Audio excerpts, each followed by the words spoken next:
স্বামীর আদেশ পালন করা কি ফরজ?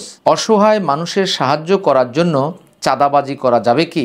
মুদির ব্যবসার সাথে বিড়ি সিগারেটের ক্রয় বিক্রয় করা কি জায়েজ? এশার সালাতের ওয়াক্ত রাতের কতটুকু সময় পর্যন্ত থাকে? বিয়ের অনুষ্ঠানে নাচা হয়, সেক্ষেত্রে বিয়ে কি শুদ্ধ হবে? বিধর্মী যে কোনো কালচার মুসলমানদের জন্য পালন করা কি বড় গুনাহ নাকি ছোট গুনাহ? 4 রাকাত সালাতের স্থলে কেউ যদি ভুলে 5 রাকাত পড়ে ফেলে তার করণীয় কি? জামার হাতা গুটিয়ে সালাত আদায় করলে কি ভুল হবে? সালাতে সম্মিলিত মোনাজাত করা কি আবশ্যক? সম্মানিত দর্শক শ্রোতা, আপনাদের পাঠানো অনেকগুলো প্রশ্ন থেকে আজ আমি কয়েকটি প্রশ্নের উত্তর দেব। সেই প্রশ্নগুলোর প্রথম প্রশ্ন হচ্ছে, স্বামীর আদেশ পালন করা কি ফরজ? কোরআনুল কারিমে আল্লাহ তাআলা স্বামীর আদেশ পালন করাকে ফরজ বা আবশ্যক করে দিয়েছেন। 4 নম্বর সূরা নিসার 34 নম্বর আয়াতে আল্লাহ তাআলা জানিয়ে দিয়েছেন, আর রিজালু কাওয়ামুনা আলান নিসা, পুরুষ হচ্ছে নারীদের তত্ত্বাবধায়ক। অতএব তত্ত্বাবধায়ক হলে তার আদেশ নিষেধ যদি না মানে তাহলে সংসার কখনো টিকে থাকে না। অতএব স্বামীর আদেশ পালন করা ফরজ বা ওয়াজিব। পরের প্রশ্ন হচ্ছে, আমাদের সমাজে বিয়ে বা বিভিন্ন অনুষ্ঠানে জোরে জোরে গান বাজনা বাজানো হয়, তা কি হারাম? গান বাজনা সম্পর্কে কোরআনুল কারিমে 31 নম্বর সূরা 6 নম্বর আয়াতে স্পষ্টভাবে বলা হয়েছে যে এগুলো হচ্ছে লাহওয়াল হাদিস, অর্থাৎ যে বিষয়গুলো খরিদ করে আনা হয় এবং মানুষকে গোমরার জন্য এগুলো করা হয়, এটা স্পষ্টভাবে অবশ্যই হারাম। আর এমন এমন গান রয়েছে যে গানগুলোর কথাগুলো কোরআন সুন্নাহর সাথে সাংঘর্ষিক, যেমন প্রেম করেছেন ইউসুফ নবী যার প্রেমে জুলেখা বিবি গো, অথবা এমন কিছু গজলও রয়েছে যেগুলো কোরআন সুন্নাহর সাথে সাংঘর্ষিক, যেমন নবী মোর পরশমণি, নবী মোর সোনার খনি, নবী নাম জপে যেজন সেই তো দুজাহানের ধ্বনি। নবী নাম জপ করার জন্য আল্লাহ তাআলা কোথাও বলেননি যে তোমরা নবীর নাম জপ করো। এর পরের প্রশ্ন হচ্ছে, বিয়ের অনুষ্ঠানে নাচা হয়, সেক্ষেত্রে বিয়ে কি শুদ্ধ হবে? নাচলে গুনাহ হবে, কিন্তু বিয়ে শুদ্ধ হয়ে যাবে, কারণ বিয়ের সাথে এর কোনো সম্পর্ক নেই। কেউ যদি গায়ে হলুদের অনুষ্ঠান করে, কেউ যদি মেয়েদের নাচানাচির অনুষ্ঠান করে, অথবা গায়ে হলুদের অনুষ্ঠান ভিডিও করে, নারী পুরুষ একসাথে মেলামেশা করে, একজনের গায়ে একজন কাদা মারে, রং মারামারি করে, এগুলোর জন্য গুনাহ হবে, কিন্তু বিয়ে অশুদ্ধ হবে না। তবে আমাদেরকে দেখতে হবে আমাদের এই বিয়েগুলোতে যেন বিজাতীয় কালচার না প্রবেশ করে। 4 রাকাত সালাতের স্থলে কেউ যদি ভুলে 5 রাকাত পড়ে ফেলে তার করণীয় কি? কেউ যদি ভুলে 5 রাকাত পড়ে ফেলে তাহলে স্মরণ হওয়ার পর সে প্রয়োজনে আরও 1 রাকাত পড়ে 6 রাকাত পড়ে সালাম ফিরিয়ে ফেলবে। 4 রাকাত তার ফরজ হয়ে যাবে আর 2 রাকাত নফল হিসাবে পরিগণিত হবে। তবে সর্বশেষ অবশ্যই তাকে সাজদায় সাহু দিতে হবে। পরের প্রশ্ন হচ্ছে, বিধর্মী যে কোনো কালচার মুসলমানদের জন্য পালন করা কি বড় গুনাহ নাকি ছোট গুনাহ? বিধর্মীয় যে কোনো কালচার যেগুলো আমাদের ধর্মের সাথে, আমাদের দিনের সাথে সাংঘর্ষিক, এমন যাবতীয় অনুষ্ঠান বা এমন যাবতীয় কর্মকাণ্ড অবশ্যই কবিরা গুনাহ। যেমন বিধর্মীয় একটি কালচার হচ্ছে জন্মদিন পালন করা, কেক কাটা।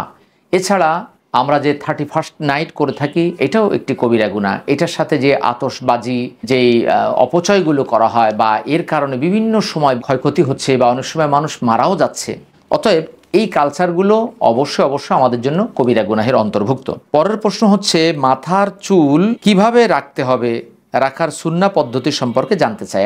কানের লতি বরাবর, কান ও ঘাড়ের মাঝখান বরাবর এবং ঘাড় ছুঁই করবে, এই 3 ধরনের চুল রাসূলুল্লাহ সাল্লাল্লাহু আলাইহি ওয়াসাল্লাম রাখতেন পুরুষের জন্য। এমনটি রাখা হচ্ছে সুন্নাহ, আর এর বাইরেও রাখা জায়েজ রয়েছে। আর নারীদের জন্য তাদের চুল লম্বা করা এটাও জায়েজ রয়েছে। এশার সালাতের ওয়াক্ত রাতের কতটুকু সময় পর্যন্ত থাকে?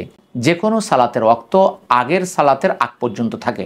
অতএব এশার সালাতের ওয়াক্ত হচ্ছে ফজরের আগ পর্যন্ত। তবে ফকিগণ বলেছেন যে মধ্যরাতের পরে এশার সালাত আদায় করা মাকরু, আর তার জন্য মাকরু হবে না যে রাতে টের পায়নি বা যে কোনো সমস্যার ভিতরে ছিল। মুদির ব্যবসার সাথে বিড়ি সিগারেটের ক্রয় বিক্রয় করা কি জায়েজ?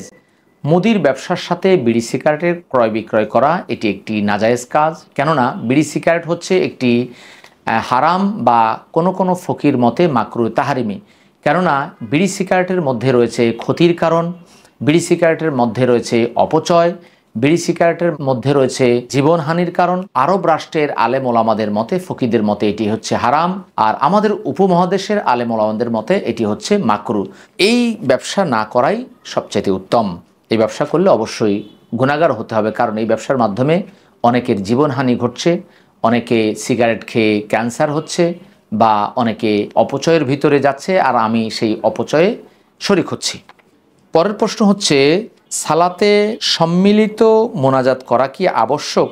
সালাত শেষে সম্মিলিত মোনাজাত করার কোনো দলিল কোরআন সুন্নায় নেই। রাসূলুল্লাহ সাল্লাল্লাহু আলাইহি ওয়াসাল্লাম বা সাহাবায়ে কেরামগণ কেউই করেননি, অতএব এটা করা যাবে না।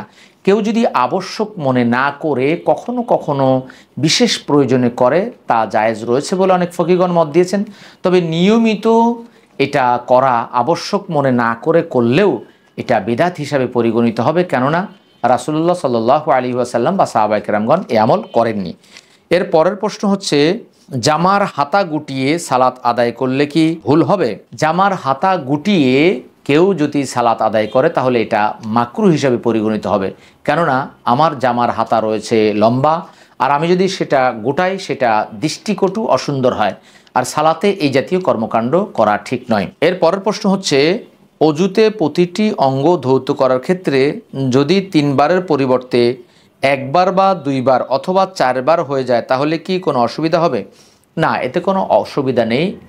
1 থেকে 3 বারের কথা হাদিসে এসেছে। কারো যদি বেশিও প্রয়োজন হয়, যেমন কেউ কৃষিকাজ করছিলেন অথবা গাড়িতে কাজ করছিলেন, তার হাতে বা গায়ে মুখে অনেক কালি ধুলি রয়েছে, সেগুলো পরিষ্কার করতে গিয়ে তিনি যদি 5 বার 7 বার 10 বারও পানি দেন তাতে কোনো সমস্যা হবে না। 2 বার 3 বার এগুলো করে দেওয়ার উদ্দেশ্য হচ্ছে যেন পানির অপচয় না হয়, সেদিকে অবশ্যই আমাদের খেয়াল রাখতে হবে। অসহায় মানুষের সাহায্য করার জন্য চাঁদাবাজি করা যাবে কি? না, রবিনহুডদের মতো অসহায় মানুষকে সাহায্য করার জন্য চাঁদাবাজি বা ডাকাতি, ছিনতাই, খুন খারাপি, চুরি এগুলো করা জায়েজ নেই। কেননা একটি ভালো কাজ করতে গিয়ে আরেকটি অপরাধ কর্ম করা জায়েজ নয়। অবশ্যই সব সময় আপনাকে আমাকে ভালো কাজ করতে হবে, ভালো কাজের মাধ্যমেই অন্যকে সাহায্য সহযোগিতা করতে হবে।